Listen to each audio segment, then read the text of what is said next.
ပတ်တော်ဟာတရားဖြစ်တယ်နှုတ်ကပတ်တော်ကိုစားပြီးခံရတဲ့ချိန်ကျတော့လူနာမည်ယေရှုကိုခေါ်တဲ့ချိန်ကျလူသားယေရှုဆိုတဲ့သဘာဝရှိတယ်တရားဖြစ်ရင်ဆိုတဲ့နှုတ်ကပတ်တော်ရဲ့တရားသဘာဝရှိတယ်ဆိုရင်အဲ့ဒီဘုရားရှင်ကရှင်ပြချမြောက်သွားပြီးကျွန်တော်တို့အထဲထဲမှာဘယ်လိုမျိုးဖြစ်နေလဲဆိုတာကိုကနားလေသိမြင်ပြီးရင်အဲ့ဒီဝိညာဉ်ကအထဲထဲမှာဘယ်လိုသဘာဝနဲ့ကျွန်တော်တို့ကိုရှင်ပြီးတော့မှကူညီထောက်ပံ့ပေးရတယ်လေဆိုတာပို့ပြီးတော့သိမြင်ခံစားလို့ရပြီးရင်33နှစ်ခွဲသူလူအဖြစ်ရှင်တဲ့အချိန်မှာသူလူသားဖြစ်နေပဲရှိဘုရားရဲ့ပဂတိတိတန်နဲ့ပါလာဘုံစည်းစိမ်စွန့်နေဆိုတာလူသားယေရှုရဲ့ဘုရားလာတဲ့အချိန်ဘုရားရဲ့ဘုံဆိုတာကျူမနာဘုရားဖြစ်ရင်ဆိုတဲ့ဘုရားတဘာဝတစ်ခုပဲပါယေရှုအခြေအနေမှာနေတဲ့ဘုရားဒါကြောင့်ယေရှုခရစ်တော်ဆိုပြီးတော့ဒီကဗိသိက်ကြိုရထားတဲ့အစစ်အဲ့တော့ဒီယေရှုခရစ်တော်ကလူအထဲလေးကိုဝိညာဉ်အဖြစ်ဝင်လာနေလို့မရသေးတဲ့အခြေအနေဖြစ်တယ်။ဒါကြောင့်ကားရိုင်းရဲ့မတိုင်ခင်ဒီဘက်33နှစ်ခွဲရှင်တဲ့ယေရှုရဲ့အသက်တာကိုနားလည်မှရှင်ပြန်ထမြောက်ပြီးတော့ယေရှုကအသက်ရှင်စေသောဝိညာဉ်တော်လို့ခေါ်တဲ့ life giving spirit အနေနဲ့လူတွေကိုဝင်လာလို့ရတဲ့ယေရှုခရစ်တော်နဲ့လူတွေကိုဝင်လာလို့မရသေးတဲ့ယေရှုခရစ်တော်ဒီမတူဘူးဆိုတာကိုနားလည်တာဒီနေရာအခြေအနေမှာ resurrection ဖြစ်သွားမှပြောင်းလဲသွားတာသူ့ရဲ့ဖြစ်ရင်ကလူတွေကိုဝင်လို့ရအဲ့တော့လူတွေကိုနေခြင်းနဲ့ဘုရားက officially redemption လာတဲ့ဒီ process ကိုလာလုပ်ရတယ်တရားဝင်ရွေးနှုတ်ခြင်းဖြစ်ဖို့သူက2-4ရှိတယ်တစ်ခုကတရားဝင်ရွေးနှုတ်ပေးမယ်နောက်တစ်ခုကပြည့်စုံခြင်းဖြစ်သွားစေဖို့အတွက်လူတွေကိုသူကသူ့ရဲ့သဘာဝနဲ့သူ့ရဲ့လူဖျားရဲ့ဖြစ်ရင်ကိုလူကိုပေးခြင်းနဲ့အရာဒီဘက်အပိုင်းမှာဆက်လုပ်သွားလို့ရကားတိုင်းရဲ့နောက်ပိုင်းဆက်တာအဲ့ဒါကြောင့်မလို့33နှစ်ခွဲသူလူအဖြစ်လာခံယူတဲ့အချိန်မှာလူသားပဂတိနဲ့ပဲလောကကိုအောင်နိုင်တဲ့သက်သေကိုသူကပြသွားတာအဲ့တော့လူသားယေရှုကိုမမြင်မဲနဲ့သူဒီဖျားပါလို့မြင်ရင်ကျွန်တော်တို့ဒီဘက်အသက်တာမှာဘုရားလှုပ်ဆောင်ပေးတဲ့အရာကိုသိနားမလဲတော့သူကဘုရားဖြစ်တဲ့အတွက်ကြောင့်ဘုရားပဂတိဖြစ်လို့ဘုရားရဲ့ဂုဏ်အကုန်ရှိတာကျွန်တော်တို့ကအပြစ်သားအပြစ်လို့ချင်းပဲခံရလူသားဖြစ်ဆိုတော့သူကဘုရားဖြစ်လို့လောကအောင်တယ်ကျွန်တော်တို့ကဘုရားမဟုတ်တော့ဘယ်လောကအောင်နိုင်မှာမလဲဆိုတော့ဘုရားရဲ့ရည်ရွယ်ချက်ကကျွန်တော်တို့ထဲမှာဖြည့်ပြီးလို့မရတော့ဘူးအဲ့ခံယူချက်နဲ့ခံယူလိုက်အဲ့ဒါကြောင့်မလို့ဒီလူသားယေရှုဆိုပြီးအချိန်ကြီးပြောတာသူကိုယ်တိုင်လည်းလူသားယေရှုပဲပြောတယ်ကျွန်တော်တို့ကဟိုအကွန့်ပြတ်ပြီးတော့မှသူပြောတဲ့စကားကိုကြောင်းပြန်လာပြီးတော့မှသူလူသားပါလို့ပြောတာမဟုတ်ဒီဘက်မှာရှိတဲ့လူသားတစ်တိုင်မှာမြောက်ထားခြင်းကိုခံရမယ့်လူသားနဲ့ဒီဘက်မှာမုန်းတိမ်ကိုစီးပြီးတစ်ဖက်ကြွားဆင်းလာမယ့်လူသားမတူပြန်ဘူးဒီဘက်လူသားကပေနိုင်တဲ့လူသားဖြစ်တယ်ဟိုဘက်ကလူသားက glorious body နဲ့နေမဲ့မပုတ်ပြတ်နိုင်တဲ့ခန္ဓာကိုယ်နဲ့ရှိတဲ့လူသားယေရှုဖြစ်အဲ့တော့ကောင်းကင်မှာရှိနေတဲ့ယေရှုဆိုတာဒီယေရှုမဟုတ်ဒီဘက်ကကားလိုက်မတက်ခင်ယေရှုမဟုတ်ရှင်ပြန်ထမြောက်ပြီးတော့မှကောင်းကင်မှာ glory နဲ့နေတဲ့ယေရှုဖြစ်အဲ့ဒီလူသားရဲ့ကောင်းဒီ cross ရဲ့ဒီဘက်ပိုင်းတစ်ချမ်းနဲ့ဟိုဘက်ပိုင်းတစ်ချမ်းကမတူဘူးဆိုအဲ့ဒီအပိုင်းကိုမမြင်တော့ဒီဘက်ပိုင်းဘုရားဖြစ်သွားတဲ့ယေရှုကိုဒီဘက်ပိုင်းကဘုရားယေရှုပါလို့တော့ပြောရင်မရဘူးအဲ့အခုကဒီကတဘာဝနှမျိုးပိုင်တဲ့ယေရှုဟိုဘက်ကျလို့ရှိရင်တဘာဝတစ်ခုတည်းဖြစ်သွားတဲ့ယေရှုဆိုတော့ဟိုဘက်ပိုင်းကားလိုက်ဒီဘက်ရှင်ပြန်ထမြောက်သွားတဲ့ယေရှုကိုတဘာဝနှမျိုးပိုင်တဲ့ယေရှုအဖြစ်မြင်လို့မရပြန်ဘူးဒီလူသားယေရှုကဘုရားရဲ့ကိုဝင်သွားတဲ့လူသားယေရှုဖြစ်သွားတော့အဲ့လူသားကဘုရားဖြစ်နေတယ်ပေါင်းပြီးဘုရားဖြစ်နေတဲ့ယေရှုဒီဘက်ကဘုရားနဲ့အတူရှိနေတဲ့ယေရှုမတူပြန်ဘူးဒီကရုပ်ခန္ဓာကတည်နိုင်တဲ့ရုပ်ခန္ဓာဖြစ်တယ်အသွေးသားရှိတယ်ဒီဘက်ကအယိုးသားခန္ဓာကကောင်းကင်ဝင်စားလို့ရ ဆိုကျွန်တော်တို့ပြန်ပြီးမှဒီဘက်ကရှိတဲ့ခန္ဓာကိုယ်မျိုးပေးမှာဒီဘက်ပိုင်းရောထွေရှုပ်တော့ခရိယာတက်တာကျွန်တော်တို့ကရှင်းမရှင်းတတ်တော့ indwelling spirit လို့ခေါ်တဲ့ကိုယ်ထဲမှာကျင်းဝင်နေတဲ့ခရစ်တော်ရဲ့ဝိညာဉ်ကဘယ်လိုလုပ်ပြီးတော့မသိတော့ဒီအကောင်းငယ်ပလင်မှာထိုင်နေတဲ့ယေရှုခရစ်ကိုပဲကျွန်တော်တို့ကမြင်လို့တန်းတာလို့ရတကယ်တော့ဆိုရင်ယေရှုခရစ်ကကောင်းကင်မှာရှိတယ်လို့ကျွန်တော်တို့ထဲမှာရှိတာဖျားဖြစ်ရင်ဖြစ်လို့နှစ်နေရာစလုံးမှာသူရှိတယ်တနေရာထဲမှာနေတာမဟုတ်ဆက်ရဆက်ရှိအဲ့တော့33နှစ်ခွဲအသက်ရှင်နေကားတိုင်းမှာအသေးခံနေအဲ့ကျွန်တော်တို့အသက်တာကလည်းဇာတိသေးဖို့ကားတိုင်းမှာအသေးခံတဲ့ဥစ္စာကဒီသူဘလို့မျိုးကြောင့်မလို့အသေးခံလို့ရသွားတယ်ဆိုတဲ့သူပေးတဲ့နီးကိုကျွန်တော်တို့အသက်တာထဲမှာအဲ့အသက်ရှင်စီတော့ဝိညာဉ်ကနီးလာပေးတယ်ဘယ်သူမှကားတိုင်းမထားနိုင်ဘူးဘယ်သူမှကားတိုင်းမတက်နိုင်ကျမ်းစာထဲတော့မင်းတို့ကိုကားတိုင်းကိုထားပြီးငါနောက်ကိုလိုက်ခဲ့မှန်တယ်ဒါပေမဲ့တကယ်တမ်းထားတော့အတွင်းမြတ်ဝိညာဉ်ကကိုထားပေးနေလို့ဒီကားတိုင်းထားတယ်အဲ့ဘက်ပိုင်းကျွန်တော်တစ်ချက်ရှင်းပြပြီးရင်ညံ့တာတကြူလိုက်တယ်ရှင်းပြထားမြောက်လာတယ်3ရက်မြင်ရှင်းပြထားမြောက်ပြီးချင်းတွေ့တာမာရိယာစပြီမာရိယာဖတ်တော့မယ်လို့တော့ယေရှုပြောတယ်ငါ့ကိုမဖက်နဲ့ဦးငါခမည်းတော်ထံမသွားရဘူးအဲ့ဒီအချိန်မှာလူသားယေရှုရဲ့ဝိညာဉ်ကဖျားတဲ့ကိုဝင်သွားတာဖြစ်တယ်ပြီးတော့သူက1ဖြစ်သွားတဲ့အတွက်ကြောင့်သူဖျားဖြစ်သွားနော်ဒီဘက်အပိုင်းမှာကအတူရှိတယ်ယေရှုရဲ့ဝိညာဉ်ထဲမှာခမည်းတော်ရဲ့ဝိညာဉ်ရှိတယ်အဲ့တော့ယေရှုရဲ့စိတ်နဲ့ခန္ဓာကသူလှုပ်ချင်တဲ့အမှုအရာအားမှမလုပ်ဘူးလူစပြီးဖြစ်ကနေကသူကဒီအရာကိုဆုံးဖြတ်ထားပြီးသားပဲသူ့ရဲ့ရွေးချက်ပိုင်ခွင့်ရှိတယ်သူရှင်ရင်လို့လည်းရှင်လို့ရပါမယ်သူအဲ့ဒီအရာကိုအသေးခံရတာဖြစ်ဒါကြောင့်အဲ့ဒီ33နှစ်ခွဲအသက်ရှင်တာကိုတချို့အင်္ဂလိပ်လိုရေးထားတဲ့အထဲမှာဖတ်ရတယ် Dead men walking on the earth ဘာမျိုးမှာလူတွေလမ်းလျှောက်နေတာယေရှုကိုပြောတယ်သူကလူတွေဆိုတော့သူ့ရဲ့စိတ်တက်ကိုအသေးခံရတာဖြစ်ဒါပေမဲ့သူသက်ရှင်တယ်လေဒါအဲ့ဒီစကားကိုရှင်ဘောလူဟာသိတယ်ငါတော့သိပြီတဲ့ဟုတ်လားအဲ့ဒါငါအခုရှင်နေသေးတယ်အခုရှင်နေတာငါရှင်တာမဟုတ်ဟုတ်လားခရစ်တော်ကငါအထဲမှာရှင်နေတယ်အဲ့ဒီခရစ်တော်ဒီငါအထဲမှာရှင်နေတယ်ဆိုတော့ရှင်ဘောလူဟာဒီ revelation မရခင်တော့သူကတရားအတိုင်းကြည့်တယ်တရားအတိုင်းလုပ်တယ်ဒါပေမဲ့ကောင်းတဲ့ဥစ္စာကိုလုပ်ချင်တော့လည်းပဲသူ့ရဲ့အတိအကျလုပ်ချင်တယ်ဒါပေမဲ့သူလုပ်လို့မရမကောင်းတာကိုသူရှောင်ဖို့ဆိုတာသူသိတယ်သူကြမ်းတတ်တယ်နောက်ဆုံးမိမှာသူမလုပ်နိုင်ဘူးသူရှုံးတယ်သူအခါခါရှုံးတယ်အခါခါရှုံးနေတဲ့အချိန်ကျသူပြန်ကြည့်တော့သူ့ထဲမှာသူ့ကိုဖမ်းချုပ်သွားတဲ့တရားတစ်ပါးကိုတွေ့တယ်တဲ့အဲ့တော့သူ့ထဲမှာတကယ်တော့ဆိုသူတရားနှစ်ပါးသူတိုင်ပွဲဖြစ်နေတာသူသိတယ်အဲ့ဒီအသေးကောင်ကနေသူ့ကိုဘယ်သူကယ်လွတ်နိုင်မလဲသူတော်တော်လေးစိတ်ညစ်နေတဲ့အချိန်မှာဒါဆိုသူ့ရဲ့ကြိုးစားခြင်းကိုသူ surrender လုပ်လိုက်အဲ့ဒီသူ့ရဲ့ကြိုးစားခြင်းနဲ့ surrender လုပ်လိုက်တဲ့အချိန်ကျမှသူကနီးပြီးသွားတယ်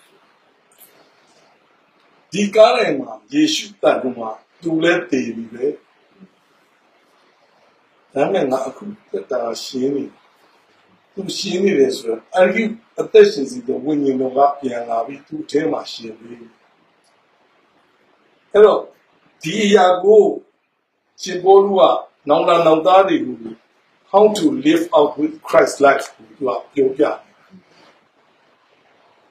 ဒီထဲမှာဖြစ်လာတဲ့ ingredients တွေကပိုများလာတယ်လေဖခင်ကလူစားတိခံတော့ယေရှုကလူစားတိရောဖခင်စားတိရောရှိတယ်ဟုတ်တယ်နော်အဲ့တော့ကားတိုင်းတက်ပြီးတော့ရှင်ပြထားနေတော့လူစားတိဒီဖခင်စားတိရဲ့ရောက်သွား man in God ဖြစ်လို့ကအဲ့ဒီ man in God က ascension ဖြစ်သွားတော့ heaven မှာရောက်သွားအဲ့တော့ man in God ဖြစ်တာမို့အဲ့ဒီ man က in the heaven လေးရောက်သွား in the heaven ကိုရောက်သွားတယ်ဆိုတာတဲ့ in the glory ထဲမှာရောက်သွားတယ်ဒါကြောင့် the man in the glory ဖြစ်သွားတာဘုံမလားဒီလူက in the glory ဆိုတာယေရှုခရစ်က glory ထဲမှာဘုံအတည်နဲ့ပြည့်စုံနေတဲ့လူသားဆိုတာ သူက physical ရုပ်ခန္ဓာရှိမသေးမအောင်မနာမသေးနိုင်တဲ့ရုပ်ခန္ဓာရှိအဲ့ဒီဖြစ်စဉ်ကိုဖြစ်ပြီးတော့မှ10ရက်နေတော့ပြန်ဆင်းလာတကယ်လည်းပြန်ဆင်းလာတာ10ရက်ကတည်းကနောက်ခါဆင်းလာတာပထမဆုံးတစ်ခေါက်ဆင်းလာတာကကောင်းငင်သွားပြီးတယ်နဲ့ပြန်ဆင်းလာပြီးသူ့တပည့်တော်စီသွားတယ်လေရက်40နေတဲ့အချိန်ကအဲ့ဒါဆင်းလာပြီးသားနောက်တစ်ချိန်ဆင်းလာတယ်ဆိုတာ outpouring spirit အနေနဲ့တစ်ခါပြန်ဆင်းလာပြီးတော့မှတပည့်တော်တွေထဲမှာအလုံးလုံးဖို့အတွက်ဝိညာဉ်ဖြစ်အဲ့တော့ဒီဘက်ပိုင်းပြီးရင်ဒါဆိုကျွန်တော်တို့ကယေရှုခရစ်ကိုကယ်တင်ရှင်အဖြစ်လက်ခံလိုက်လို့နိုးထလာတဲ့ဝိညာဉ်ထဲမှာယေရှုခရစ်ရဲ့ဝိညာဉ်ကလာနေပြီးသားဖြစ်အဲ့ဒါကိုလာနေတဲ့အတွက်ကြောင့်အဲ့ဒီဝိညာဉ်ကို indwelling spirit လို့အခြေထဲမှာနေတဲ့ဝိညာဉ်မို့လို့ကျွန်တော်တို့ ਨੇ အတူနေထိုင်နေတဲ့ဘုရားဖြစ်သူကအတူနေထိုင်နေတယ်ဆိုတော့မထွက်သွားဘူးပေါ့မဟုတ်လားဒါကသူ့ရဲ့နာမည်တစ်ခုဒီဘုရားပဲနောက်ယေရှုခရစ်က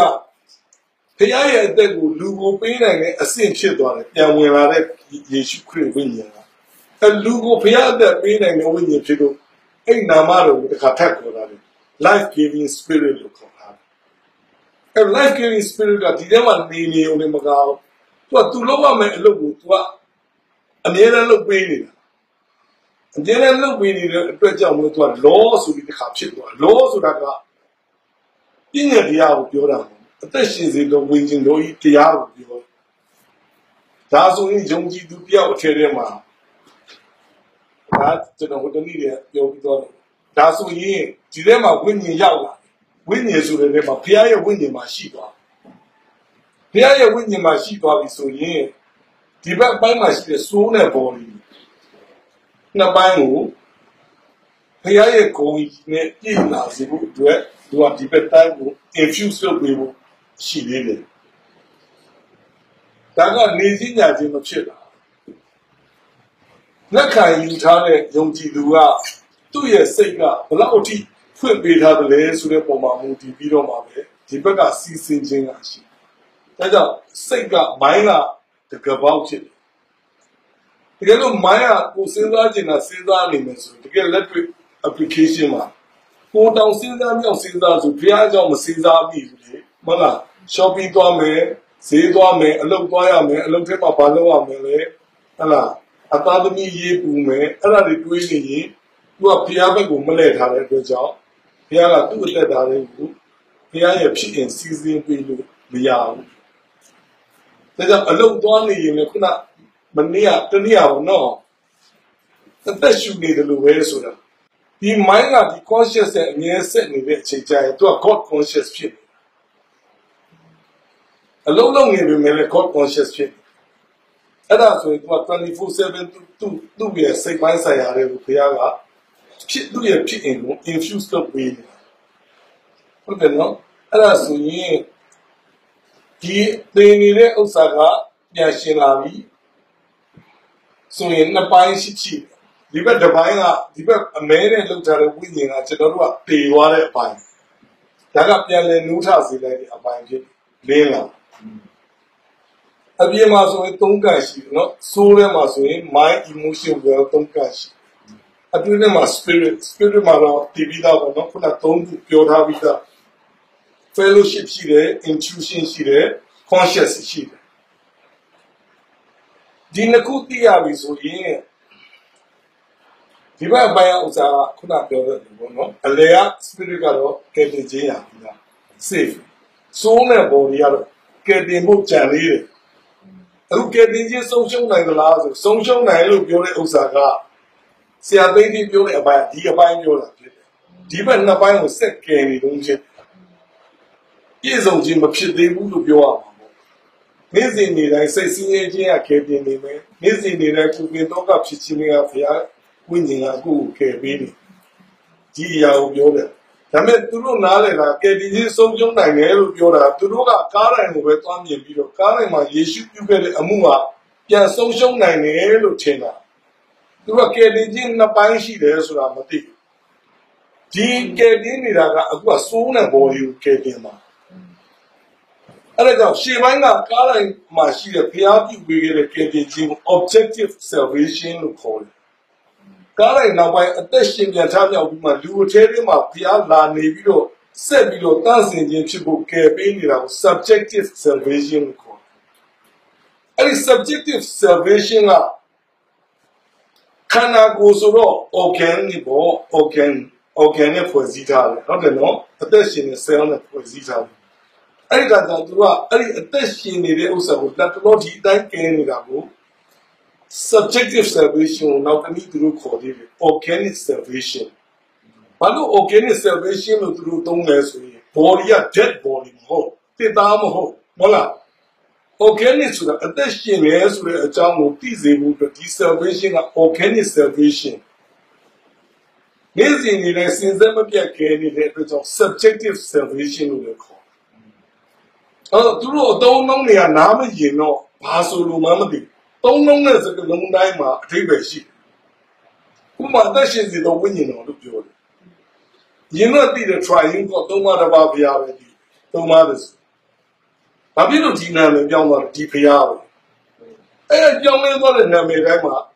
အထိပ္ပယ်ရှိတယ်အီမာနွေလဘုရားလို့ခေါ်ဟုတ်လားဘာဖြစ်လို့အီမာနွေလဘုရားလို့ကျွန်တော်တို့အထဲထဲမှာလူတဲ့အတူရှိဘယ်တော့မှစွန့်ပြစ်မသွားတဲ့ဘုရားမလို့အဲ့နာမတော်ဒီဘုရားဒါပေမဲ့နာမတော်တိုင်းမှာအလုပ်လုပ်ပေးတဲ့ function မတူဘူးလေနော်နာမတော်တွေများတယ်ဆိုတာ तू ပို့ပြီးလုံနိုင်တဲ့ဂုဏ်တတ္တိတွေကိုပြောနေတာဖြစ်အဲ့သူ့ရဲ့နာမတော်တွေများသိရင်ကိုယ့်ဘုရားဘလောက်အထိလုပ်ပေးနေလဲဆိုတော့ပိုသိရင်ကျေးဇူးတော်ကိုချီးမွမ်းနိုင်တာပေါ့ဟုတ်တယ်နော်တကယ်လည်းရှင်းပြသင်ပြနေတာကဘုရားကိုပို့ပြီးသိစေဖို့ခွဲခြားစိတ်ဖြာပြီးတော့ပြောနေလူတွေကယေရှုကိုဘာယေရှုပဲရှိလို့ဘယ်နှခါခွဲမလဲမသိဘူးလို့ဘာလို့ဟလားကဲတင်ချင်းလည်းရိုးမပြောကဲတင်ချင်းနှစ်ပိုင်းရှိတယ်လို့ဘာလို့ဟုတ်လားအဲ့ဒီလိုမပြောခင်မွေးဖန်နေတေးချာနားတော်မှာဘယ်နေရာက salvation လဲဟလားအမှုပြီးပြီဆိုရင်လည်းအမှုပြီးပြီယေရှုအမှုပြီးပြောတယ်တခြားဆရာတွေအမှုမပြီးဘူးလားပြောကြတယ်အဲ့လိုဆရာဆိုရင်နားမထောင်နဲ့အမှုပြီးပြီဆိုရင်ကျွန်တော်တို့အမှုတော်ဆောင်နေဘာလုပ်ဆရာလို့နော်ယေရှုအမှုပြီးပြီလို့ကားလိုက်မှာပြောသွားတာခမည်းတော်ဘုရားယေရှုကိုခိုင်းလိုက်တဲ့မြေပြင်မှာလုပ်ရမယ်အမှုကဲတင်ချင်းလုပ်ပေးရမယ်အမှုလူတွေကိုစားတည်ပေးရမယ်အမှုယေရှုကတခါကျွန်တော်တို့ပြန်ခိုင်းထားတဲ့အမှုကကောင်းကင်ဘုံဆိုင်ရာအမှုဖြစ်တယ်ကောင်းကင်မှာပြည့်စုံတကယ်လို့မြေကြီးမှာရှိတဲ့လူတွေရဲ့အသက်တာထဲမှာပြည့်စုံစေဖို့ဒီသတင်းထပ်ပြောဖို့လူတွေဘုရားကဒီနည်းနဲ့ကဲနေတယ်တိုးတွေကိုအသက်လို့ယုံမြမကဘူးဘုရားအသက်နဲ့ပြည့်စုံစေဖို့ဒီနည်းနဲ့ကဲနေတယ်လို့ထပ်ပြောရအမှုကျွန်တော်တို့မှာတာဝန်ရှိတယ်ဒါဆိုတော့အမှုတော်ဆောင်တယောက်ဖြစ်ပြီးတော့ဘာအမှုဆောင်လို့ဆောင်မှမသိဘူးဆိုရင်ဒါဘုရားခန့်တာလည်းလူဟုတ်ဘုရားသူခန့်တာလည်းလူဆိုရင်ဘာအမှုဆောင်ရမလဲဆိုတော့ရှင်းရှင်းလင်းလင်းသိတယ်ကျွန်တော်တဲတော်နဲ့ပြောတဲ့အချိန်ကျမှဘယ်နေရာမှာရှိတဲ့လူကအမှုတော်ဆောင်အစ်ဖြစ်တယ်ဘယ်နေရာမှာရှိတဲ့လူကလူခန့်တဲ့အမှုတော်ဆောင်လဲဆိုအခုကျွန်တော်ပုတ်ခတ်ပြောတာအမှုတော်ဆောင်ကြီးဒီဥစ္စာကြားပြီးလို့ရှိရင်နောင်တရပြီးလို့ရှိရင်ဟိုဖျားရဲ့အမှုတော်ဆောင်အစ်ဖြစ်ဖို့မဟုတ်ရင်ဒုက္ခခံပြီးတော့မှအပေါ်ရောက်မှစစ်လိုက်မှရွှေငွေကြောင်ကောင်းမဖြစ်ပဲနဲ့ဟဲ့လားကောင်းရုပ်တည်တာမြေ6လုံးသမျှတပုံကြီးတော့ပို့လိုက်ပါငွေကလေးကဖျားလို့လုပ်တယ်တေတဲ့အထိလုပ်ပေးနေတယ်ဟိုကြတော့ကောင်းရုပ်တည်တာမြေ6မိရှို့လိုက်တော့လောင်သွားတော့ငိုကြွေးခြင်းမဖြစ်ရစေဘူးကျွန်တော်ဒီနေ့ဒီအရာကိုပြောနေတာဖြစ်တယ်ပုတ်ခတ်နေတယ်လို့ဒီလိုလူဟောင်းစိတ်ထားနဲ့ဆက်လက်ခံယူနေမယ်ဆိုရင်တစ်ချိန်ကျတော့ငိုကြွေးရတဲ့အချိန်တွေရောက်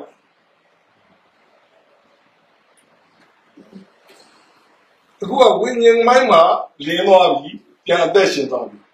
တန်ရှင်းသူလို့ပြောတာဒီဝိညာဉ်ကိုပဲပြောတာ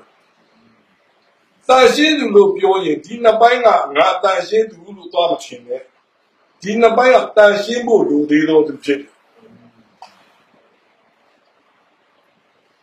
သူ့ဘုံကိုထင်ရှားစေခြင်းရင်လူကကိုယ့်ကိုယ်ကိုအလုံးမလုပ်ရဘူးဘုံရှိတဲ့ဘုရားသခင်အသက်ရှင်တဲ့အရာကိုကိုကခွင့်ပြုပြီးတော့သူကြိုက်တယ်လို့အသက်ရှင်ရင်ဘုရားဘုံထင်ရှားမှာဘုရားဘုံထင်ရှားစေဖို့လူကလှုပ်လိုက်မှဘုရားဘုံမထင်ရှားတော့အဲ့ဒါကြောင့်ဒီနှစ်ပိုင်းကိုဘယ်လိုရှင်ထုတ်ရမလဲဆိုတဲ့အကြောင်းခက်တယ် ကျမ်းကြီးတော်ကိုတနည်းဘုရားကျောင်းမှာပြောတယ်နော်အပြင်မှာတရားတစ်ပါးရှိတယ်မိုးစက်အပြင်ပေးလိုက်တယ်ပြည့်ညတ်တရားရှိဘုရားဖန်ဆင်းခြင်းကလူထဲမှာအတိတရားရှိတယ်ခန္ဓာကိုယ်ကမွေစိတ်တင်သွားတဲ့အတွက်ကြောင့်အပြစ်တရားကသူ့ထဲမှာရှိတယ်အဲ့တော့တစ်ခါတန့်စင်ပြီးရင်ပြီးပါပြီတဲ့ဘာမှခဏခဏဟိုလောက်เสียမလို့တဲ့လောက်เสียမလို့လို့မရဘူးဒီအမိုက်ပုံကအမိုက်ကနေတိုင်းထုတ်နေတာဒီအပြစ်တရားဆိုတာတိမတိကွာထုတ်သူ့သူ automatic လုပ်နေတဲ့အလုပ်တစ်ခုကိုတရားလို့ပြောတယ်ဒီမှာဖတ်ထားတဲ့ဒီမှာရှိတဲ့ကျမ်းစာစာအုပ်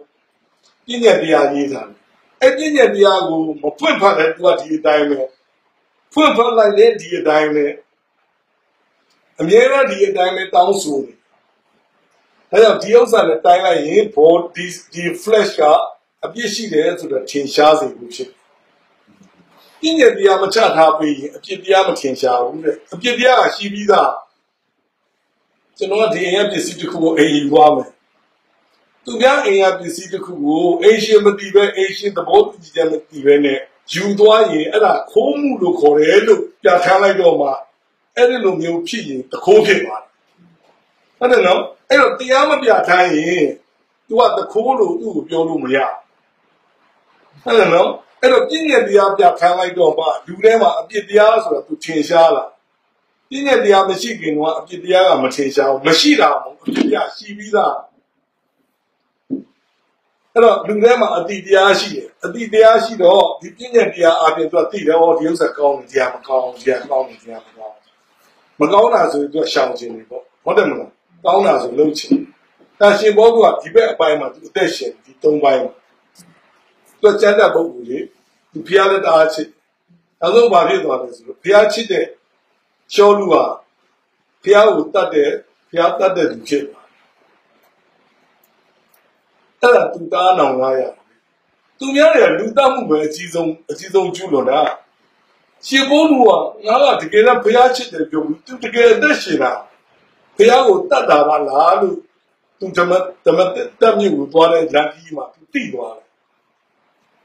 အဲ့တော့အဲ့ချိန်ကျမှသူပြောင်းလဲသွားတာလေဟုတ်လားအဲ့တော့သူနာမည်မှာပြောင်းသွားတယ်ရှော့တူကနေပြီးတော့ပေါ်လို့ဖြစ်သွားတယ်ဒါကသူကနောက်ဆုံးတော့တမန်တော်အဖြစ်နဲ့သူဘုရားကသူ့အတွက်လှုပ်ရှားချထားပေးတယ်လို့သူသက်သေအဲ့ဒီအချိန်ကျလို့ရှိရင်ဒီထဲမှာဆက်နေတဲ့အရာရှိ right ဟို question လေးတွေကျွန်တော်ရေးထားတယ်ဘုရားသခင်ကဒီထဲမှာအသက်ရှင်စေသောဝိညာဉ်တော်အဖြစ်နဲ့လာလိုက်တော့အဲ့ဒီအသက်ရှင်စေသောဝိညာဉ်တော်ကလည်းတရားတစ်ပါးအဖြစ်နဲ့ရှိအဲ့တော့တရားတကယ်လို့ဆိုအရင်ကတော့၃ပါးလို့ဖြစ်တကယ်တမ်းပြောရင်အသေးစိတ်တိုင်းတရား၄ပါးဖြစ်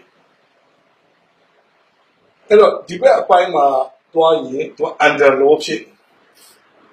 တွေ့တယ်နော်ဒီဘက်ဝိညာဉ်ပိုင်းက life giving spirit ရဲ့ law နဲ့သူအသက်မရှိရင်လူဒီ stay under law ပဲအဲ့ဒါကိုငါတို့ကကျေးဇူးတော်ပဲငါတို့ပြည့်ညတ်တရားအောက်ကလွတ်ပြီးလို့ပြောပြီးတော့မှ the law of the life giving spirit ကိုအသက်ရှင်ဖို့မပေးရင်သူက lawless ဖြစ်သွားတယ်တရားမဲ့ဖြစ်သွားတယ်ဖျားအုပ်စိုးခြင်းလည်းမရှိဘူးတရားအုပ်စိုးခြင်းလည်းမရှိဘူးဆိုရင်သူကသူ့အတွက်ကဘာမှအထင်းချုပ်မရှိတော့ဟုတ်လားဘာသာရေးဆိုတာတရားအဖြစ်အုပ်ချုပ်ထားတဲ့လူကိုကောင်းစီဘူးဒါပေမဲ့ဘာသာရေးကျင့်စဉ်အရာလောက်တာမျိုးကိုဘုရားမကြိုက်ဒါကြောင့်ဖာရိရှဲတွေဘုရားဆူတာပေါ့ဟုတ်လားဖာရိရှဲတွေကျင့်စဉ်ကတရားကျင့်သူတို့လည်းအဲ့လိုပဲလိုက်ကျင့်ဖို့သူကနှုံးစော်တယ်ဖာရိရှဲကလူတတ်ဖို့မပြောဘူးနော်သူများပစ္စည်းခိုးပါလို့ဖာရိရှဲမပြောဘူးဒါပေမဲ့ဖာရိရှဲတွေကိုကိုယ်လည်းလုံနိုင်နေတယ်သူများတွေကိုလည်းတွားပြီးကုန်းလန်းရေလန်းတွားပြီးနှစ်စားသုံးရေးသားဖြစ်စီတယ်လို့ခရစ်တော်ကဒီဓမ္မဆရာကြီးပြောတယ်တကယ်တမ်းကိုယ်တော်ပြောချင်တာကဒီဘက်မှာရှိတဲ့ life giving spirit နဲ့သူနောက်ပိုင်းရှင်စီမှုအတွက်ဘုရားအားကိုးတဲ့ရှင်နာမျိုးဖြစ်ချိုးနေကြရင်သင်တို့သိရမယ်ငါဒီခမီးတော်နဲ့ရှိသည်ကိုတော့ခမီးတော်ဒီလည်းငါနဲ့ရှိသည် ဖေနုဒီလည်းငါနိုင်ရှိတယ်ကိုခေါ်ကားတိုင်းနောက်မှာရှင်းပြန်ထမ်းမြောက်ပြီးတော့အဲ့ဒီ subjective salvation လာလုပ်ပြီးဖို့ခြေလေးမှာလာနေတဲ့အချိန်မှာလူရဲ့ဝိညာဉ်နဲ့ဖျားဝိညာဉ်အဲ့ဖျားဝိညာဉ်ဆိုတဲ့ယေရှုခရစ်ဝိညာဉ်နဲ့မှာခမည်းတော်ဝိညာဉ်ရှိသူလည်းခမည်းတော်ဝိညာဉ်နဲ့မှာရှိယုံကြည်သူတွေလည်းသူ့ဝိညာဉ်နဲ့မှာရှိတယ်ဆိုတော့နောက်ဆုံးဝိပြောရလို့ရှိရင်အဲ့ဒါ one spirit ဖြစ်အဲ့ဒီ one spirit ဖြစ်သွားတဲ့ one spirit ကဒီဘက်နှစ်ပိုင်းကိုကယ်ပေးဖို့အလုပ်လုပ်လက်ရှိလုပ်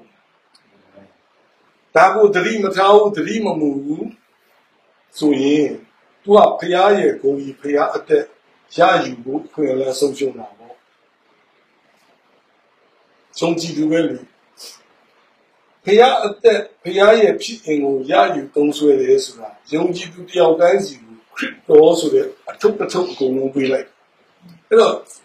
ကျွန်တော်တို့ပြောရရင်ခရစ်တော်ရရင်အားလုံးရတယ်မှန်တယ်ဒီစကားရတော့မှန်တယ်ဒါပေမဲ့ခရစ်တော်ရရင်အားလုံးရတယ်ဆိုတော့စကားလုံးနဲ့ရလို့မရဘူးလေဟုတ်လားအဲ့ခရစ်တော်ထဲမှာအားလုံးရှိပြီးသားတယောက်တစ်ထုပ်ပေးလိုက်တာပဲအားလုံးရပြီးသားဒါပေမဲ့အသက်တာထဲမှာကျတော့ဘာဖြစ်လို့လက်တွေ့မှာအားလုံးမရဒီ key point ကိုပြန်ဖမ်းမှုဟုတ်လားခရစ်တော်လည်းတော့ပေးလိုက်တာပဲဘုရားကမျက်နှာမလိုက်အားလုံး salvation ရကြနေဟာယေရှုခရစ်တော်ဆိုတဲ့အသက်ရှင်စေသောဝိညာဉ်တော်ရဲ့အထုပ်ကိုအကုန်လုံးပေးလိုက်ဒါပေမဲ့လူတိုင်းကြွယ်ဝချမ်းသာခြင်းမခံစားရတဲ့အကြောင်းရင်းကအဲ့ဒီကြွယ်ဝချမ်းသာခြင်းအထုပ်ကိုဘလို့ဖြီးပြီးသုံးရတယ်လဲဆိုတာအခုအချိန်မှာမသိတဲ့အတွက်ကြောင့်သူ့မှာယေရှုခရစ်ကိုပိုက်ထားပြီးတော့ဝိညာဉ်ဆင်းရဲခြင်းဖြစ်အခုအဲ့ဒီအသက်ရှင်ခြင်းဥစ္စာအတွက်ကိုပြောထားပြီးသားပဲ Bible ထဲမှာ Bible ပြောတယ် set the mind on the spirit is life set the mind on the flesh is death ဒီနေ့ကြောင်းပဲပြောထားအဲ့ဒါဆိုရင် how we have to set our mind on the spirit how should we know our mind is setting on the flesh or setting on the spirit ဒီမှာ spirit ကိုအသေးစကလုံးနဲ့ရေးထားတယ်ဆိုတော့လူရဲ့ဝိညာဉ်ဘက်ကိုထည့်ခိုင်းတာတနည်းအားဖြင့်လူရဲ့ဝိညာဉ်ထဲမှာဘုရားဝိညာဉ်ရှိပြီးသားမို့လို့ဘုရားဝိညာဉ်ပဲလှည့်ပါလို့ပြောရင်လူကမသိမှဆိုလို့သူကကိုယ့်ရဲ့ဝိညာဉ်ပဲလှည့်ပါလို့ကိုယ့်ရဲ့ဝိညာဉ်ထဲမှာဘုရားဝိညာဉ်တစ်လုံးတစ်ဝါလည်းဖြစ်ပြီးဘုရားဝိညာဉ်ပဲလှည့်ပါလို့ပြောရင်လူကတောင်းငင်မှာရှိတဲ့ခရစ်တော်ဘက်ကိုလှည့်တယ်လို့ပြောနေမှာဆိုလို့သူကကိုယ်ဝိညာဉ်ပဲလှည့်တယ်အဲ့ဒါဆိုရင်နဲ့ကောင်းတဲ့အတီးတီးမယ်ပေါ့နော်အသက်ရှင်ခြင်းဆိုဒီဘက်မှာဆိုသိခြင်းနဲ့ဖြစ်သိခြင်းဆိုတာစိတ်တိုးမယ်ဟလားမနာလိုမယ်ချီနှောင်ခြင်းရှိမယ်မပြောရွှင်နိုင်ဘူး frustration depression အကုန်လုံးဖြစ်အားရအကုန်လုံးသိခြင်းနဲ့ဆက်တဲ့အားတွေပေါ့ဒီဘက်မှာဆိုရင် joy peace happiness kindness နော်အဲ့ဒါတွေဒီဘက်ပြန်ထွက်လာဆိုရင်ဒီဥစ္စာကဒီရဲ့ဥစ္စာကိုမြင်ရင်တစ်ချက်မှကျွန်တော်ပြောပြဒါကခုနပြပြီးတယ်နော် one mindset on the flesh ဆိုတာကဒီဘက်ကိုဆက်နေတယ်သူကဘယ်လို salvation ရလူကိုယ်ကဒီနှစ်ခုကလူဟောင်းဖြစ်တယ်လူဟောင်းဖြစ်နေရင်သူ့အတွေးတွေက flesh ပေါ်မှာပဲအခြေခံမှာဟုတ်လားနော်ဒါဆိုရင်သူတဘောတူညီဝင်ခံရတဲ့အားလုံးအခြေအနေပေါ်မှာမူတည်ပြီးတော့ပဲဝင်ခံတယ်စင်ကာပူမှာနေတော့အလုံးမရှိတော့ဘူးခွေးဖြစ်ဖို့တော့ပြင်ပြီးတော့ဆိုလို့ယုံကြည်သူတွေကလည်းဟုတ်တယ်လို့ဒါလူဟောင်းရဲ့အမြင်လူဟောင်းကအချက်အလက်နဲ့အခြေအနေပေါ်မှာအတိတရားပေါ်မှာပဲအခြေခံပြီးတော့သဘောတူတယ်အဲ့ဒါဆိုဒုက္ခရောက်သူကမယုံကြည်သူတွေတော့ကိုညီနေတယ်သူရှာမယ်ဆိုရင်လည်းသူကအားကိုးသူရှာမယ်ဆိုလူရဲ့လုပ်ပေးနိုင်တဲ့အကူအညီတွေပဲရှာစူတောင်းတာတော့ဖရာကိုတကယ်အားကိုးတာလည်းလူတွေပဲမတူဘူးဒီမှာပြတယ်เนี่ยဒီတော့ဘုံပြ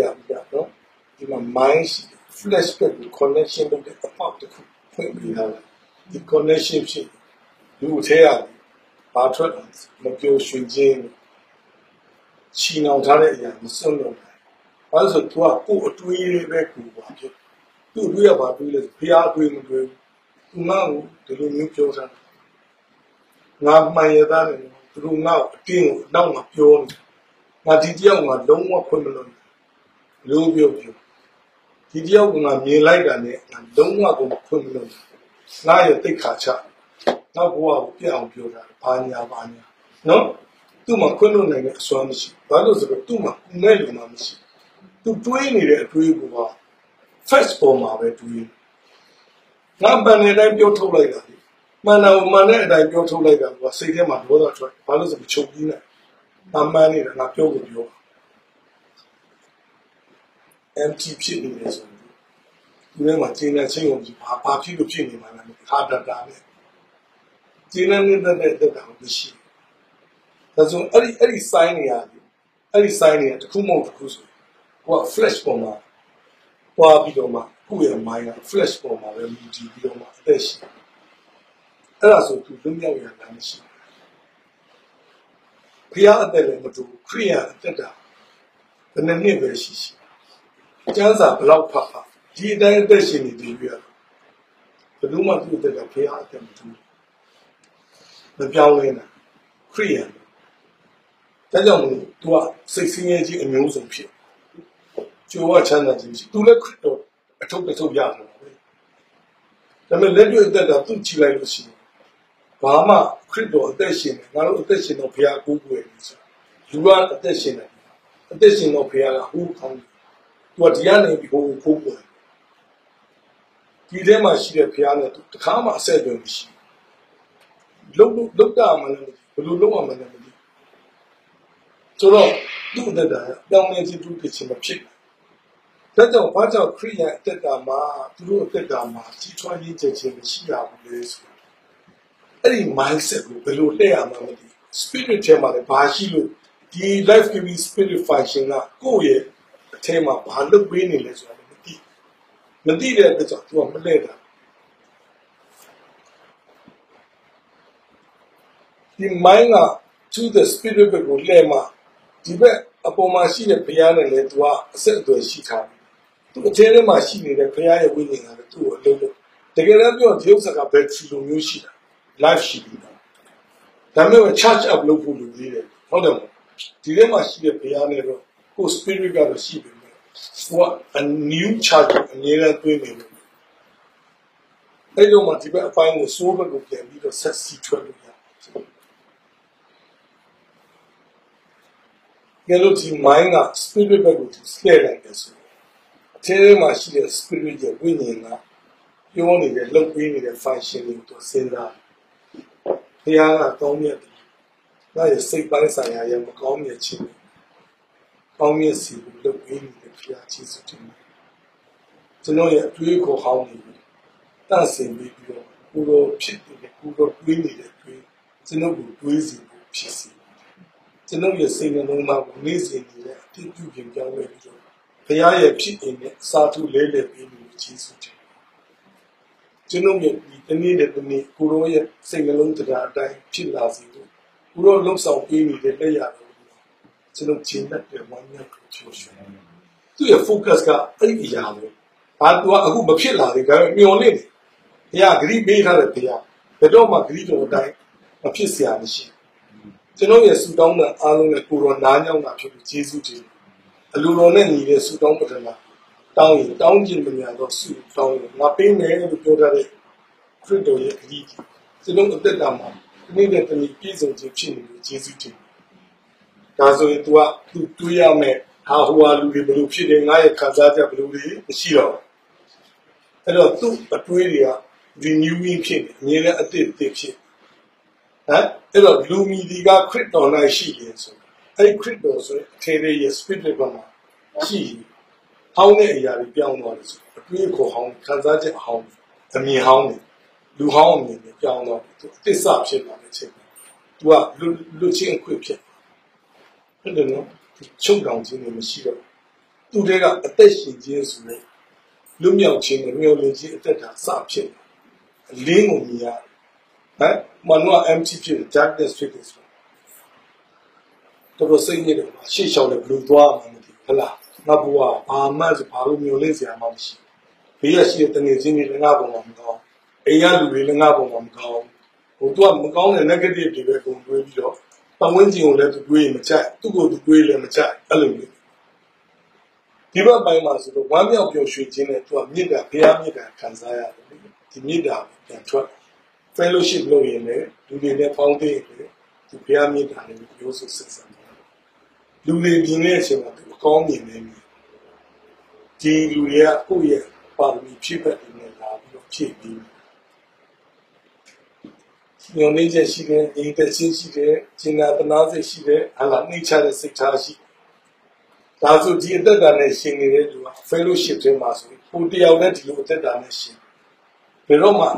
ကိုယ်ပြေးစရာအကြောင်းမရှိအဲ့တော့ body of Christ ကိုဒီအမြင်နဲ့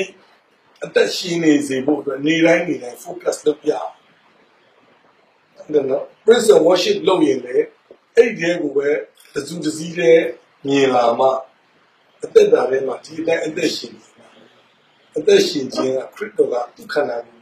သူကိုယ်တိုင်တည်ဆောက်ပြီးတွဲထားတာအတင်းတော့ကိုယ်နီးကိုယ်ဟာနဲ့တွဲတာဒီထဲမှာရှိတဲ့ခရစ်တော်ကထွက်လာတဲ့အချိန်ကျအားလုံးကတစုတစည်းနဲ့ဖြစ်နေတာခရစ်တော်တည်ဆောက်ထားတဲ့အတင်းတော်ဖြစ်လာလူလည်းလည်းမလုပ်ဘူးလူအကြံစီမပါဘူးသူအတင်းတော်ကိုသူကိုယ်တိုင်တည်ဆောက်ဒါ individually အကြောင်းတိုင်းကဒီအတိုင်းပဲမြင်နေတာဒါဆိုရင်တစ်ချိန်ကျရင်အားလုံးက God ပဲဖြစ်လာဘုရားအသက်နဲ့ဘုရားရဲ့တဘာဝနဲ့ပြည့်စုံလာတော့လူသားအဲ့ဒီပြည့်စုံလာရင်ဒီ body က glorious body ဖြစ်လာတယ်ဒီမှာစီရှိလာပြီဆိုရင်တစ်ချိန်ချီဆောင်ခြင်းလာဒီခန္ဓာကိုယ်တမဟုတ်ခြင်းပြောင်းလဲသွားတယ်ဒီခန္ဓာကိုယ်ရဲ့ glorious ကထွက်လာအဲ့ဒါကိုပြင်ဆင်တော့တူသမီးဆိုတာတခုပြင်ဆင်ပေးနေတာအတွင်းဝိညာဉ်ကအဲ့ဒါပြင်ဆင်ခံရင်ဒီအခြေအနေရောက်လာရင်အဲ့ဒါပြင်ဆင်ခံတဲ့တူသမီးအဆက်အပြောင်းနဲ့ပြင်ပြီးတော့အရေးပြုံးခြင်းနဲ့ခင်းတဲ့တူသမီးဖြစ်စီကိုအခုရှင်ပြထမြောက်တဲ့အသက်ရှင်စီသောဝိညာဉ်ကဘုရားတဘာဝနဲ့ဘုရားဖြစ်ရင်ဘုရားပဂတိကိုလူတွေကိုဖြည့်ထည့်ပြီးအဲ့ဒါမယူတတ်တော့မရ enjoyment မရှိတနေ့ကတော့ကြုံသွားမှာပဲအသက်တာအဲ့တော့ကိုက ground ချီးပွားနဲ့ကြုံသွားမလား happiness နဲ့ကြုံသွားမှာကိုယ့်ရဲ့ရွေးချယ်ခြင်းဆိုတာခုနပြောတဲ့အပိုင်းတွေရဲ့ဘုရားလှုပ်ဆောင်နေတဲ့အပိုင်းညီမှုလူကလည်းတကယ်ဆိုလုံးဖို့ခရစ်တော်ထဲပဲနေဖို့ခရစ်တော်ပဲနေဆို spirit ထဲနေရင်သူများတွေပြောတဲ့စကားတန်တွေကိုကြားမှာပေါ့ကောင်းတာပြောရင်လည်းညံ့သွားစရာဆိုးတာပြောရင်လည်းကိုစိတ်သက်ကြသွားဖို့မလိုအချင်းချင်းမှာငါဖြစ်တဲ့အတိုင်းငါဖြစ်တယ်ဆိုတဲ့ဘုရားကသူဖြစ်စေခြင်းတဲ့အတိုင်းတဖြည်းဖြည်းလုပ်ပေးနေတာအပြင်ကလူပြောတဲ့အတိုင်းငါဘဝနှိမ့်လိုက်ကြလိုက်ဘောဒီဘောလို့ဖြစ်နေတာမဟုတ်ဘူးဒါပေမဲ့ငါဖြစ်တဲ့အတိုင်းငါဖြစ်တယ်ဆိုပြီးဘုရားကိုကြီးအပြည့်ကြီးကိုဖြစ်တယ်ဆိုတာပူဝင်မြင့်တာလေဒါကြောင့်မားနေတယ်နေတဲ့တာဖြစ်တာလို့မဖြစ်သေးတဲ့အပိုင်းကိုထောက်ပြရင်ဖြစ်နေစေဖြစ်လုံးဝမဖြစ်တာမဟုတ်ဘူးလုံးဝဖြစ်ပြီးသားဆိုရင်ငါမပြည့်သေးဘူးလေမဖြစ်သေးတဲ့အပိုင်းကိုထောက်ပြရင်ဒါကအချက်အလက်ကိုထောက်ပြတာပေါ့ဒီနေ့အဲ့လိုပြောတဲ့စကားငါသဘောမတူမလားဆိုကိုရှိတာထက်လေပိုးပြီးမထင်ရတယ်လို့ရှိတာထက်လေရှော့မထင်ရဘုရားဖြစ်ပြီးနေတဲ့အတိုင်းဖြစ်ပြီးနေစီနေတယ်ကိုယ့် position အမှန်နဲ့မှရက်တည်ရင်ကိုယ့်ရဲ့ possession ဆိုတဲ့ပိုင်ဆိုင်မှုတွေအားလုံးကိုရအဲ့ဒီခရစ်တော်ထဲနေလိုက်တယ်ဆိုတာကိုယ်ကာယဌာနထဲမှာနေနေတာအပြင်ကဘလောက်ပဲကြိုက်တယ်လို့မကောင်းတာပြောကိုယ့်ရဲ့စိတ်ကိုနာစေဖို့မဖြစ်ဘာဖြစ်လို့ဆိုကိုယ့်ရဲ့ mind က spirit ကိုလှည့်ပြီးတော့စိတ်နာကြီးစရာဖြစ်အချက်အလက်ကိုသိတယ်သူတို့ဘာကြောင့်ဒီလိုပြောလဲဆိုတာဘုရားကိုယ်ကိုမိန်ပါ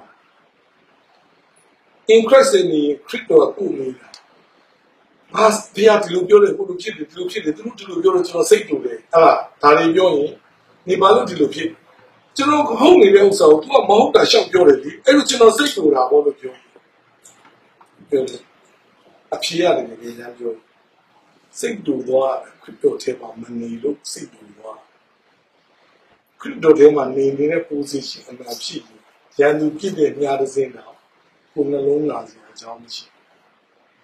国家也谈那说了，别说的那呢，别你嘛，也不说的那呢。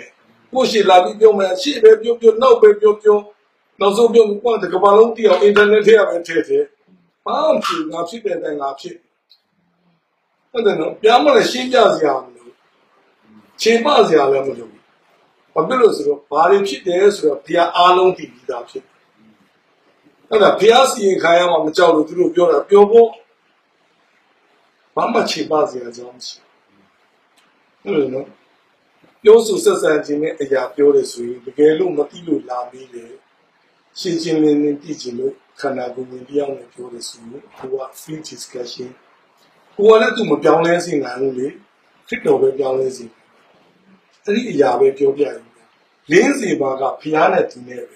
都不让那那个分了，如果路哪里我们先表来，明年那边路台我先表来，这个没纠缠的。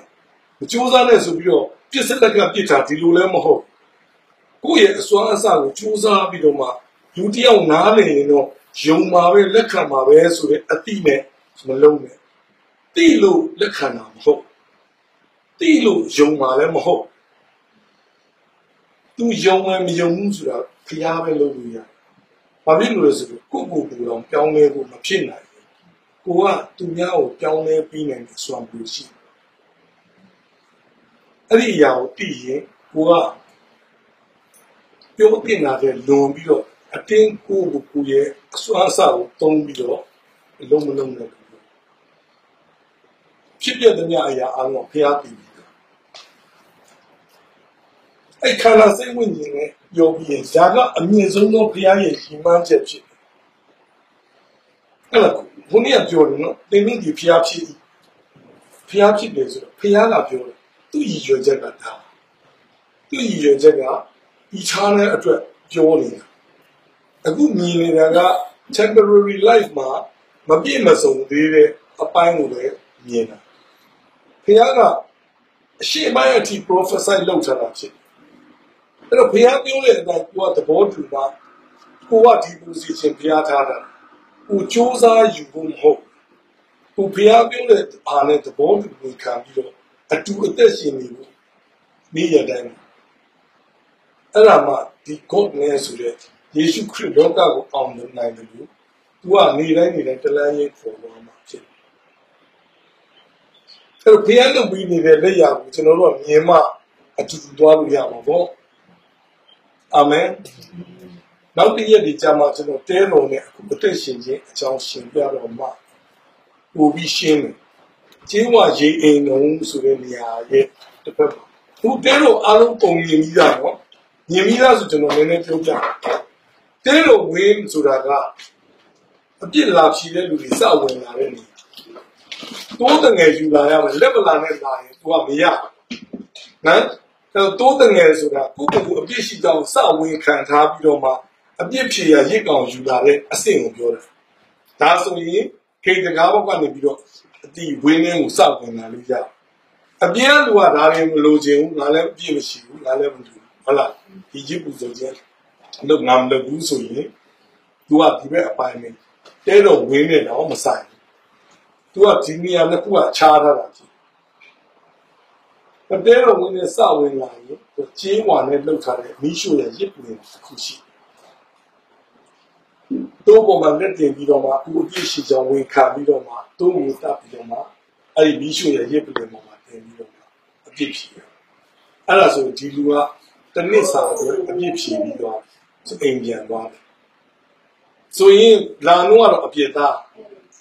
ဝင်းထဲကိုဝင်လိုက်တဲ့အချိန်ကျလို့ရှိရင် तू ကအပြစ်လွတ်ချင်းခံရတော့တယ်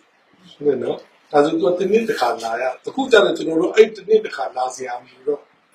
ဘုရားကသူ့အတွေးတော်နဲ့တစ်ချိန်နဲ့အဲ့ဒီရစ်ပူဆိုပေးထားတာဖြစ်အဲ့ဒီအပြစ်ဖြေရရစ်ကဒုစရိုက်အပြစ်ဖြေရမှာ तू ကအဲ့ဒီအပြစ်ဖြေရတာဗီဇအပြစ်ဖြေရရစ်ဖြစ်ဒုစရိုက်အပြစ်ဖြေရရစ်ရှိတဲ့ဗီဇအပြစ်ဖြေအဲ့ဒီအပြစ်နှမျိုးစုံလုံးရဲ့အပြစ်ဖြေရမှုယေရှုကကားတိုင်းမှာလုပ်ပြီးသွားပြီလားဖြစ်အဲ့တော့အပြင်မှာရှိတဲ့လူဟုတ်တယ်ကျွန်တော်ကအပြစ်ရှိယေရှုဒီကျွန်တော်အပြစ်အတွက်လာပြီးတော့အသေးခံပြီးတယ်ယေရှုကသိုးတငယ်လို့တင်စားထားတာ အဲ့တော့ယေရှုကကိုယ့်အတွက်လာအပေးခံပေးတယ်သူဖြစ်တယ်လို့ဝန်ခံလိုက်တယ်ဘုရားကအဲ့အတိုင်းပြောတာကိုကျွန်တော်တို့အဲ့အတိုင်းဝန်ခံပေးလိုက်ဟုတ်တယ်ကိုတို့ပြောတဲ့အတိုင်းကျွန်တော်မှအပြည့်ရှိပါကိုတော့ပေးတဲ့ဒီတိုးတငယ်ကကျွန်တော်ရဲ့အပြစ်ဖြေရာဖြစ်အဲ့အတွက်ကျွန်တော်ဝင်ခံပါတယ်လို့ဆိုပြီးသူကအပြစ်သားကနေအပြစ်လွတ်ခြင်းသူတယောက်ဖြစ်တယ်အဲ့တော့ဝင်နေစောက်ဝင်လာပြီးနောက်တစ်ဆင့်ကြလို့ရှိရင်အပြစ်ဖြေလွတ်ခြင်းခံရတော့သူကအဲ့ကျေးဝါရေးအင်းလုံးနဲ့ဆက်ဆံလို့မရဘူးကျေးဝါရေးအင်းလုံးနဲ့ရေးအင်းလုံးကယေဘရဟိတ်ဒီရေချိုးတဲ့နေအပြစ်ဖြေရလူကြီးရေချိုးဖို့မဟုတ်အဲ့တော့ကျမ်းစာထဲမှာလည်းပြောအပြစ်ဖြေရဖြစ်ပြီးသားကဲဒီကြီးရပြီးသားလူတွေအားလုံးကယေဘရဟိတ်နည်းဖြစ်ကြဆိုတော့အဲ့မှာရေချိုးဖွယ်ရှိတော့ရှိ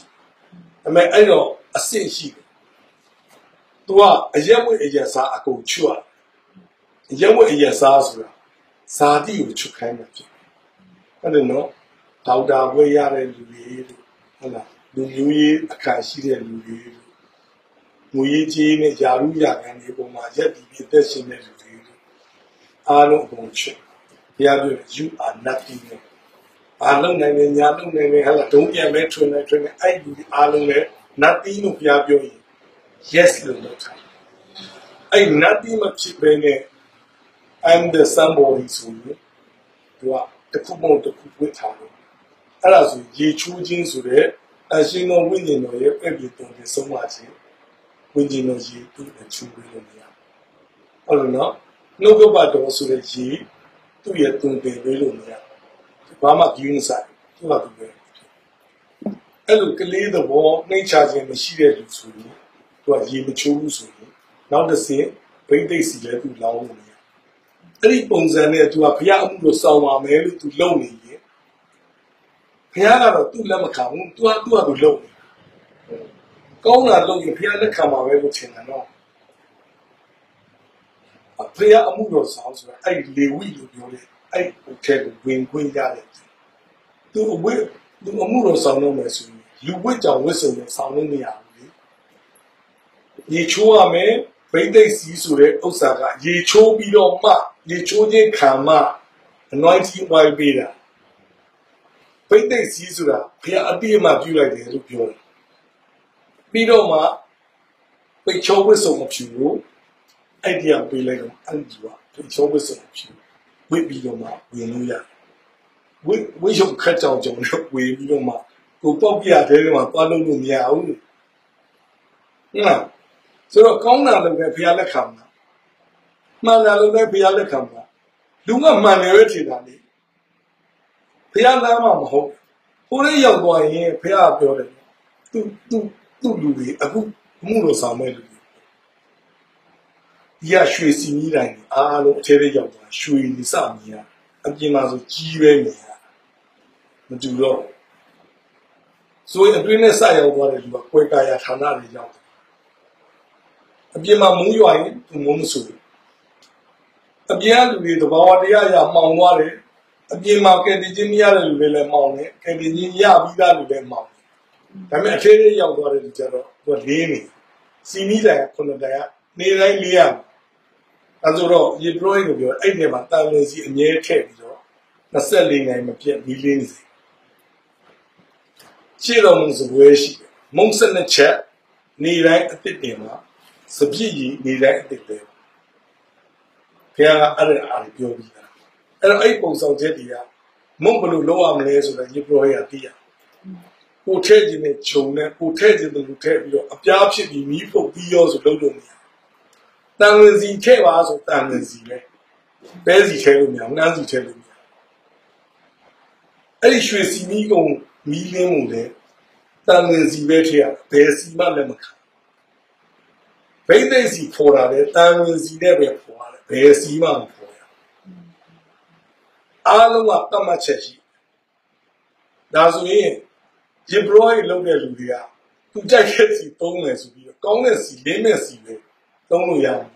မရအဲ့လိုမျိုးပူဇော်ရဘုရားလက်မခံနောက်နန္တာမောင်မွေပြီးရှုရရစ်ပလင်ရောက်အဲ့ဒီကနန္တာမောင်မွေကနေညမပြတ်အမြဲတမ်းရှုပြရမှာယေဘရဟိတာဖြစ်ဒီလုံးမလုံးချင်ရင် lay off ဖြစ်မှာဘ ဘုရားကသူ့လိုလုပ်လို့နောက်တစ်ခုအဲ့ဒီထဲမှာရှိတဲ့မီးရနော်မီးချင်းနဲ့ချစ်ပြီးပွေးလို့မရဘူးဘိုးအပြင်ဘက်ကရှိတဲ့ကျေးဝါရစ်ပလင်ရဲ့အပေါ်မှာရှိတဲ့မီးခဲပဲယူပြီးတော့မိရတော့ကျမ်းစာထဲမှာရေးထားပြီးသားအဲ့ဒါဘာပြောလဲဆိုတော့အဲ့ဒီကျေးဝါရစ်ပလင်ပေါ်မှာရှိတဲ့ရစ်ကောင်ကိုလောင်တဲ့မီးရရေဘရိုအိတ်ကမီးညှိပြီးတော့ရှို့တာမဟုတ်ဘူးကောင်းကင်ကမီးကြပြီးတော့လောင်ထားတဲ့မီးဘုရားစီကလာတဲ့မီးနဲ့ပဲဘုရားကိုပြန်သွားပြီဆိုတာယေရှုခရစ်တော်ကိုစီရင်လိုက်တဲ့ဥစ္စာကဘုရားကယေရှုပဲအတိအမှပြုထားတာအဲယေရှုခရစ်တော်အရာနဲ့ပဲအထဲထဲမှာသွားပြီးတော့စူတောင်းပတနာဆိုတဲ့နတ်သားပေါင်းမီးရှို့တာဒီပေါ်မှာအခြေမခံရင်ဟိုဥစ္စာကိုလက်မခံဘူးဘုရားကအဲ့ဒါဆိုရင်အမှုတော်ဆောင်ဆိုရင်ဘုရားဘာလို့ခိုင်းလဲဆိုတော့သိရမှာတန်ဝင်မင်းကယေရှုခရစ်ပဲတို့တွေအားလုံးကရိုင်းတဲ့တန်ဝင်ခိုင်းနေလေခရစ်တော်မှာစိုက်ထူထားလို့ဒါအခုအတီးတီးရတာနော်တီးတဲ့အတီးကအပြင်လူတွေကြည့်ပြီးတော့မှဒီတန်ဝင်မင်းကလှလိုက်တာကောင်းလိုက်တာအတီးဝေစာလိုက်တာလို့ချီးကျူးခံရဖို့မဟုတ်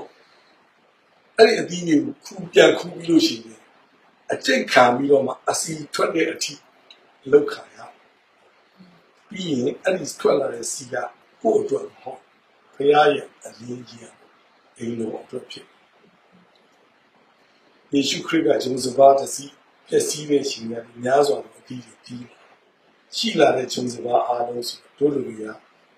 နေလှမ်းခံရ6တဲ့အထိပြီးရင်အခွန်ချုပ်ချင်းခံရပြီးရင်အမုန်းကျိတ်ပြလုံးဝမှုန်သွားတဲ့အထိဖြစ်တော့မှအဲ့ဒီလုံးဖြစ်လာတဲ့ဂျုံမုန်နဲ့ဂျုံစပါးထွက်ဂျုံမုန်နဲ့မှာစီနဲ့နေပြီးတော့မှမီးဖို့ကိုရောကကောင်းတဲ့စပစ်ဖြစ်သူစပစ်ငွေပဲဖြစ်ကိုရောနဲ့ဒီမှပြီးလာတဲ့ဒီစပစ်ကြီးကထပ်အကျိတ်ခံရအောင်အနည်းခံရအောင်ထွက်လာတဲ့စပစ်ဝိုင်းကအဲ့ဒီရှေ့တော်မုန်အတွက်သုံးဖြစ်ဒါပေမဲ့အဲ့ဒီကပြန်ပြီးတော့နောက်တစ်နေ့လဲတဲ့အချိန်ကျရင်အဲ့ဒီစားစရာတွေကယေဘရဟိတ်ပဲပျော်မှုရာဖြစ်တခြားအပြင်ကအပြစ်လာဖြေတဲ့လူပေးမစားဘူးခင်ဗျာအဲ့တော့လောက်ရမယ့်တာဝန်ရှိတယ်လို့ခံစားဝင်လည်းမရှိဘူးလားရှိအဲ့တော့အပြင်မှာရှိနေတဲ့လူနဲ့တဲတော်တွေကိုဝင်လို့ရတဲ့ယေဘရဟိတ်အခြေအနေတူသေးလို့မတူဘူးဒါဆိုရင်ကိုရဲကအမှုတော်ဆောင်ကခရဘာအမှုဆောင်နိုင်တယ်လဲဆိုတာသိတယ်လေ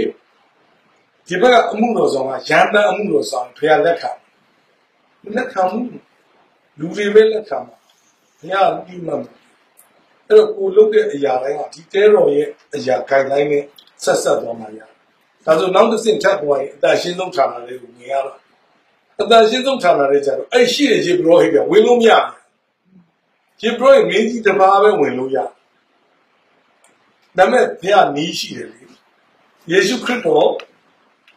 အသက်ခံရတော့ဒီကလကာကနှစ်ချမ်းကွဲသွားတာဟုတ်တယ်နော်အဲ့တော့ဝင်လို့ရသွားတဲ့သဘောကိုပြောပြအဲ့တော့အဲ့ဒါကိုဝင်လို့ရတယ်ဆိုတာအခုခရစ်တော်ပဲနှစ်ချမ်းကွဲပြီးလိုက်တာငါ့ကိုအမြင်မပြုရင်ခကြီးလို့ထံလို့မရောက်နိုင်အဲ့တော့ तू က in Christ ဆေဝါနေမှယေဘရဟိတ်မင်းကြီးတစ်ပါးပဲဝင်လို့ရတယ်အဲ့ body of Christ ကအဲ့ in Christ ဆေကိုဝင်နေမှမျက်မှောက်တော်လေးရောက်သွားတာရောက်သွားရင်တော့အဲ့ဒီအပြင်မှာရှိတဲ့ယေဘရဟိတ်ရဲ့အသက်တာတဲ့သူတစ်စင့်တာသွားပြီပိုရဲကြလို့ရှိရင်ဗြိဉ္ဉ်တစ်တာထဲမှာပွက်ထားလိုက်ကြရှိအဲ့ဗြိဉ္ဉ်တစ်တာဆိုတာတစ်သားနဲ့အကာရှတစ်သားနဲ့ရွှေနဲ့လုပ်ပြီးမှတစ်တာဘုံလုပ်တာ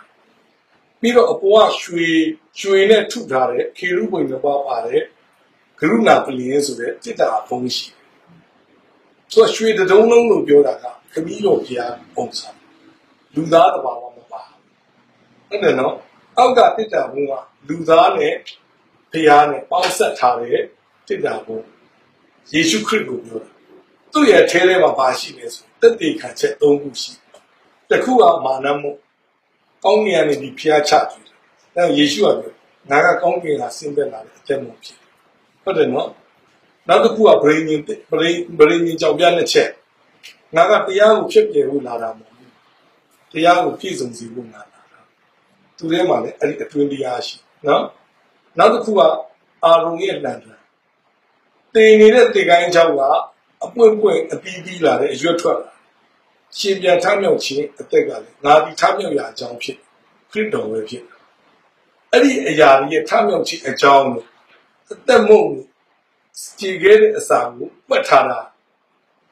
ဒီဘက်ကလူတွေမစားရဘူးအဲ့ခရစ်တော်တဲ့ဝင်တတ်တဲ့လူပဲစားရကိုယ်လည်းကြလို့ရှိရင်တော့ artificial life မဟုတ်တော့ဘူး divine life ဖြစ်သွားဖခင်ရဲ့အလင်းကိုသူပုံမြင်ရတာဒီဘက်ကြလို့ချင်းကိုထုံးတဲ့လောက်ပဲမြင်ရကိုယ်လည်းကြတော့ခရစ်တော်တဲ့နေလိုက်တဲ့အတွက်ကြောင့်လို့ divine light နဲ့ life နဲ့အကုန်လုံးပြည့်စုံသွားတာခုနပြောတဲ့အသက်ရှင်စီတဲ့ဝိညာဉ်တော်ဤတရားထဲမှာအဲ့ဒါတွေအားလုံးပါအဲ့ဒါကိုမြင်သွားတော့ကိုယ့်ကိုဖျားကဒီတိခေါ်သွားနေတယ်နော်ဒီသူပေါ်စားမဒီသူကြော်တော့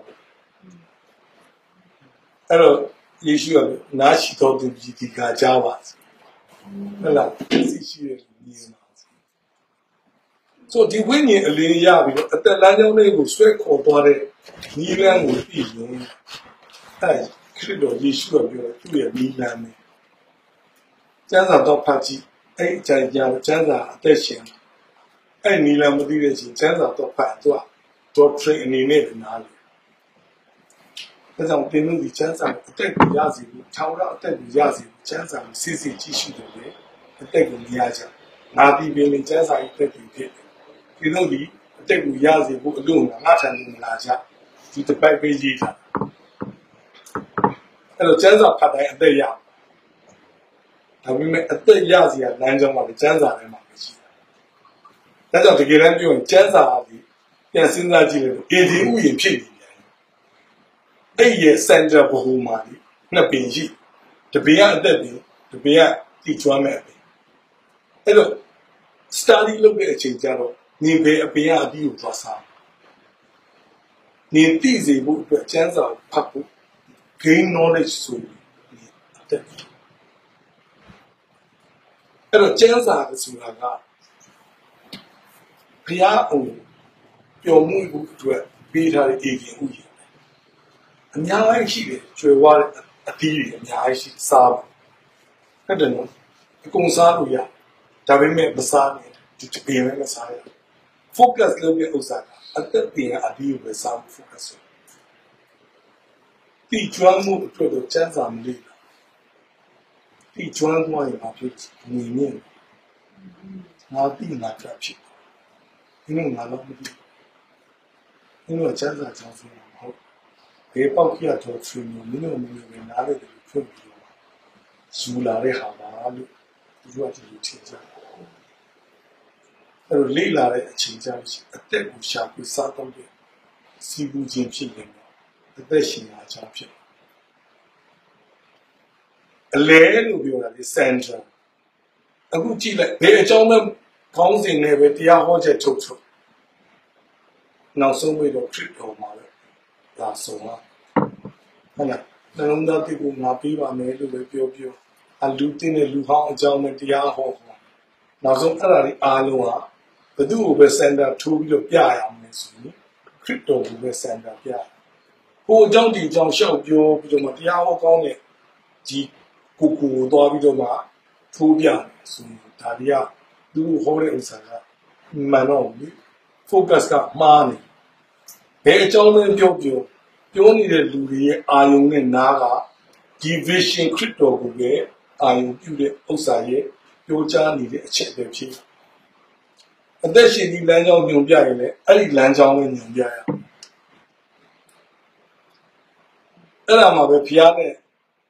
လူနဲ့အသက်ရှင်ကြမှာပေါ့အဲ့ဒီအရာကိုစတွေ့သွားတဲ့အချိန်မှာအားလုံးများအဲ့ဒီအခြေခံအချက်ကိုတီးမှ body of Christ ဆိုတဲ့မမြင်ရတဲ့ခရစ်တော်ရဲ့ခန္ဓာကိုယ်နဲ့ဦးခေါင်းတော်ခရစ်တော်နဲ့ပေါင်းစည်းထားတဲ့လူတစ်တူဆိုတဲ့ဥစ္စာဖြစ်လာတဲ့အရာတစ်ခု revelation ရမှာဒေသန္တရအသင်းတော်အဖြစ်နဲ့အသက်ရှင်ခြင်းကအဲ့ဒီမမြင်ရတဲ့ခရစ်တော်ရဲ့ခန္ဓာကိုယ်ရဲ့ခံယူချက်နဲ့အသက်ရှင်နေတဲ့要担心也帮西差地带那个听。revelation 啊，လူတိုင်းရပြီးတော့လူတိုင်းအသက်ရှင်လာသူပြင်ဆင်တော့သူတို့သမီးဆိုတဲ့New Jerusalem မြို့တည်ဖြစ်လာNew Jerusalem မြို့တည်ဆိုတာကိုလုံယူလို့ရတဲ့အရာမဟုတ်အဲ့ဒီ New Jerusalem မြို့တည်ဖြစ်ဖို့ Jerusalem မြို့တည်ဖြစ်ဖို့ကခရစ်တော်ကိုယ်တိုင်သူထူတဲ့တစ်ချက်မကြားရဘူးတိဆောက်နေတဲ့ဗိမာန်တော်ဖြစ်တယ်အာမင်